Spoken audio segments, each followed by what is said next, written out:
Ja, det er en motorsav, fordi jeg skal love jer for, at det er noget af et stort træ, jeg skal... Hvad er det, bøgetræ, eller? Det er et egetræ. Ja, et egetræ, ja, lige præcis. Er du sindssyg, mand? Hvor gammel er det? Den er omkring 140 år gammel. Og jeg får det næsten helt dårligt ved at fælde så gammel en sag, men hvornår kan man... Er det okay at gøre det, eller hvad?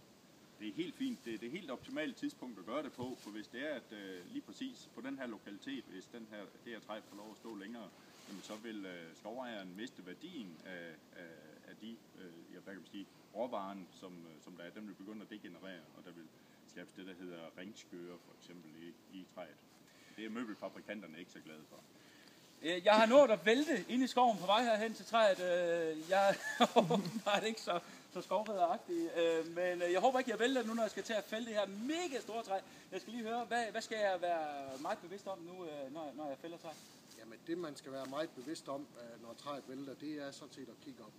Det er det, øvelsen går ud på. Altså på træet, eller? Ja, fordi der står jo andre træer her. Og i det træet vælter, kan det tage grene af, der kan falde, og tørre grene, der kan falde af det her egetræ, og dem kan man få ned i hovedet. Så det er det mest går ud på, at man kigger op. Og så noget med, at jeg skal råbe timber. Hvad betyder det? Jamen det ved jeg ikke. Det er vel noget, de gør over i Canada, tror jeg, når de har savet toppen af en stor Douglas-rande derovre. Så jeg går ikke personligt og råber timber, hver gang jeg skal over et træ, men jeg synes at det er fint, hvis du har lyst til det. Ja, det er ikke sikkert, jeg husker, fordi jeg er temmelig nervøs. Er du også sindssyg? Men det bliver optaget på video det her, så man kan jo se det store træ. Men nu vil jeg starte motorsaven. Og Claus, nu vil jeg altså overlade hovedtelefoner og telefon til Paul, som er skovrider, ikke?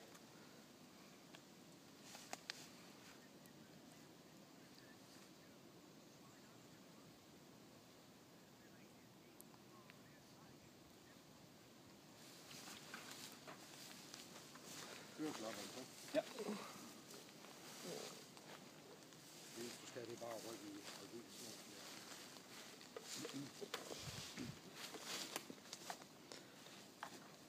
Tag og hold ved med den hånd der, og så rykker du med den her. Ja.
Motorsaven er slukket.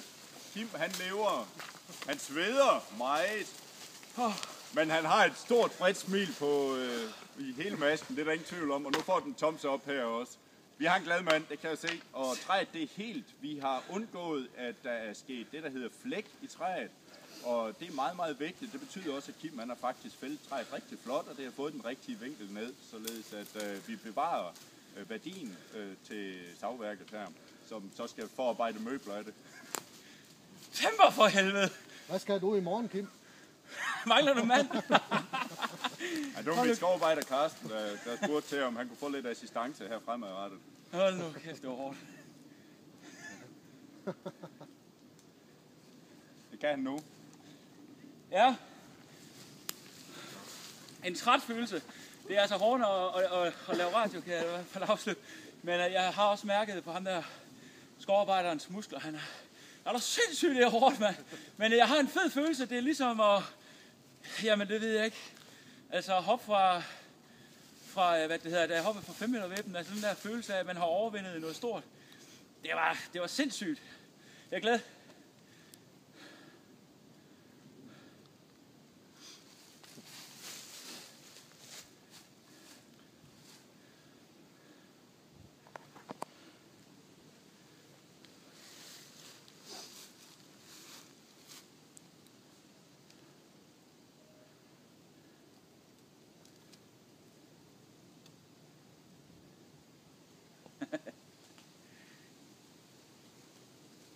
synes jeg nu, han klarer fint.